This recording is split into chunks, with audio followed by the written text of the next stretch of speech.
I'm about as real as they come. All my beats tailored by Joe. House Digital. Maserati Rick in Detroit, convertible bird in Miami. Graduated summa cum laude, strip club made a tsunami. Carlton Hines with the ball game, Grateful Edmonds with the snowflakes, Craig Pettis in the M-Town, Sal Magluta with the boat game, Falcone with the cocaine, like Freeway Ricky with the plug game, like Monster Cody in South Central, Larry Davis from close range. Arresting heroin buyers was an unusual step in an unusual operation. So much cheap and potent Chinese white heroin was flooding the Northeast that federal and local prosecutors here in Newark pool resources in a joint task force of agents led by the Drug Enforcement Administration. The prosecutors aim to take out in one strike an entire heroin ring, from major suppliers to street pushers and even their customers. Success would call for months of close cooperation between federal and local lawmen. No turf battles, no politics. In Newark, where more than a quarter of the population lives in poverty, there's a bold new idea to tackle economic insecurity. The city is offering $500 guaranteed income a month. No restrictions, no strings attached. We will show the world that when we give our residents freedom of choice and recognize and affirm their inherent dignity, they will make decisions that will help us build a stronger and more resilient city. Newark, New Jersey is such a poor city, they had to practically start giving out cash to their residents. With more than a quarter of its residents living below the poverty level, double the national average of around 12.5%, and in 1996, Time magazine would list Newark as the most dangerous city in the U.S. At the time, 1 of 25 residents was the victim of violent crime, and Newark's crime rate was 6 times the national average. And although Newark's homicide numbers had reached a 60-year low in 2022, according to Mayor Ras Baraka, the poverty level has remained a constant. In 1996, Money magazine ranked Newark, New Jersey the most dangerous city in America. Poverty, gangs, illegal drugs, and violent crime are no strangers to these streets. And with the scarcity of jobs in the city of Newark, for many people, turning to crime seemed like their best opportunity for a way out, even these days. Well, more than 24 people are under arrest facing charges related to a massive drug ring, one that investigators say distributed heroin and crack through a makeshift drive-through window near Newark. Well, Liz, prosecutors shut down that operation this morning, and they say they seized $120,000 in cash, 14 kilos of cocaine, and 6 guns. And they say the gang members who ran this operation got their inspiration from a movie. They had a fast food style drive-through window for quick and easy sale of these dangerous drugs. The organization made efforts to fortify one of the abandoned houses by boarding up all the windows, making it impenetrable, using an old defense style to make sure that nobody could reach or get into the facility off the first floor. Prosecutors say gang members used a ladder to access the second floor and then pulled it inside the window behind them. And in a shed out back is where they say drugs and guns were stored. The operation modeled after the 1991 classic movie, New Jack City. We talking about combinating and consolidating. That's what up. You're not thinking of taking over the Carter. Yeah, we taking over the Carter. This stuff is straight out of a movie. In fact, that's what they named the organization. It's called C. Carter Boys. Called so because they're trying to imitate the 1991 film New Jack City. Nowadays in Newark, some might try to copy what they've seen in a movie. But this crew was so big, they had to make a movie about them.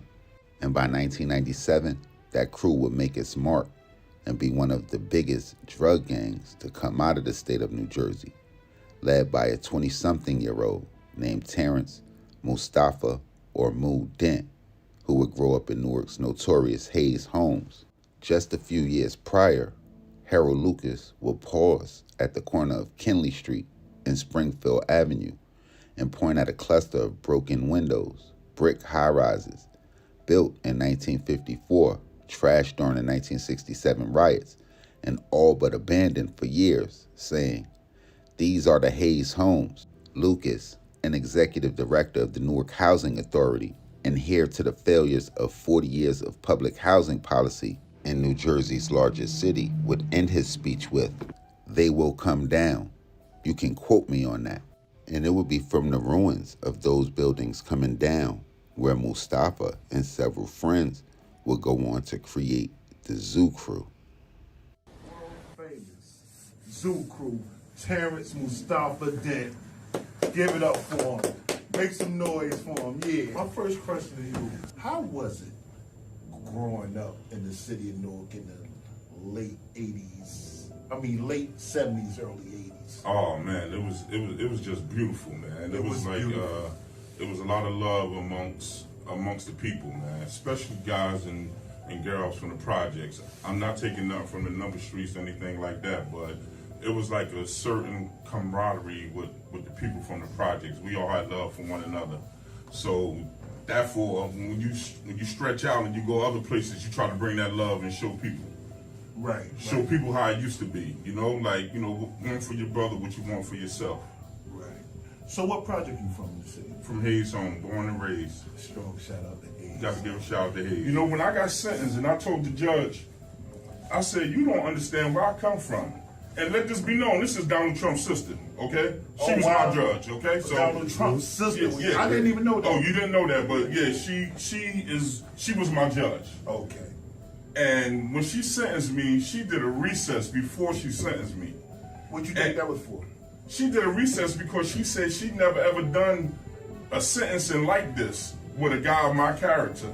So she had to take some time to go in her office and think before she could sentence me. She says that was her first time ever doing that.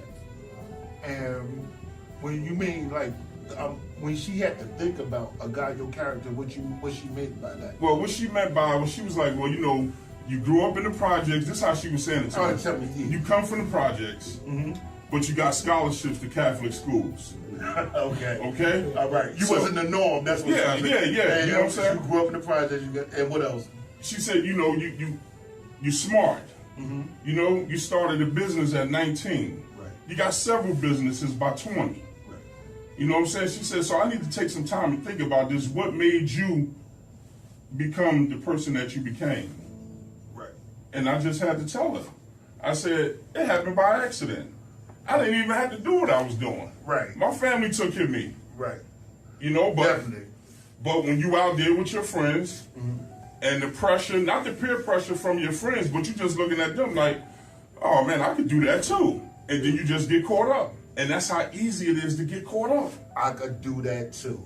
It's so easy to get caught up. And that's what they don't understand. You know what I'm saying? So when you say the word caught up, that's a good word to use. So when you got caught up, like, did you ever told yourself like, yo, I gotta make a change, or you know what I'm saying? Or I ask myself that every day. Okay. You know what I'm saying? But yet at the end of the night, you count $30,000 or $40,000. You like, man, I'm gonna just try this again for another month. For another month. Law enforcement officials allege that Dent began his drug dealing career under New Jersey's most prolific heroin dealer, a person I myself would describe at this point as a political prisoner, Wayne Akbar Prey, a person once dubbed an untouchable by law enforcement. He has been in prison since 1990 after being convicted of running a drug distribution network that was said to have upwards of 300 members, allegedly named the family. Although he would refute the claims in many interviews, it was said that Mustafa joined the family shortly after graduating nearby Malcolm Shabazz High School. According to Don Diva magazine, in December of 1988, Mustafa then appeared on a chart distributed to law enforcement agencies by a statewide narcotics task force targeting the Prey organization for takedown. However, there has to be some truth to Dent's claim of not being a part of the organization, as the crew would get indicted and he would leave unscathed.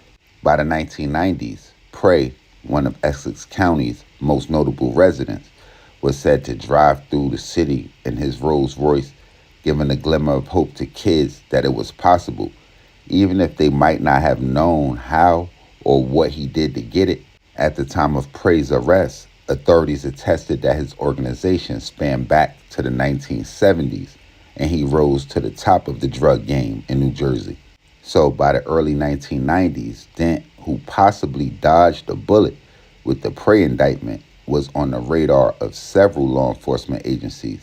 Some would say that quick wits and having connections to low people in high places would help him navigate a city like Newark, a city with a history of political scandals involving officials. And just one example of this, Wikipedia has an entire page dedicated to it, titled New Jersey Politicians Convicted of Crimes, which includes names such as Milan Milton, the first Latino mayor of Camden, elected in 1997 before being convicted of corruption. At one point in time, before he was elected, he was a suspect in a murder. These are the surroundings Mustafa would come up in. His first arrest would come in December of 1989, when he was found with more than 300 grams of cocaine, but managed to beat the charge, despite the state having what they thought was a solid case against him. According to the head of Essex County's Bureau of Narcotics at the time, Robert Scarillo, they would set up surveillance in the neighborhood, but said it seemed like Mustafa knew about it right away, going on to call him the John Gotti of Chadwick Avenue, a street in Newark's notorious Central Ward. By Mustafa's own admission, he began selling drugs at around 17 or 18 years old, around his senior year in high school. The crew would reach its heights in the summer of 1997 in a city with one of the lowest per capita incomes, at a mere $13,000 at the time. The Zoo Crew was alleged to have sold more than 400 pounds of cocaine and heroin for years, accumulating gross sales of up to $10 million. By the time 200 federal, state, and county law enforcement officials were set to take down 21 of the group's members in late August of that year, they would have already started making a change in the city. During the height of the group's reign, and even in the indictment that would follow, it would include no murders or violence. Some people, even Mustafa Dent, would believe it wasn't really about the drugs, but it was more political.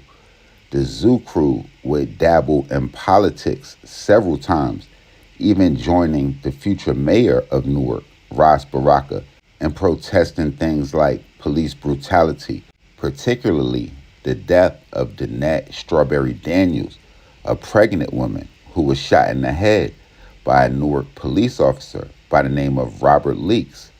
Now, Robert Leaks would eventually be cleared of the charges, and based on the limited information I found about that situation, it seemed like several Zoo Crew members might have even witnessed the shooting.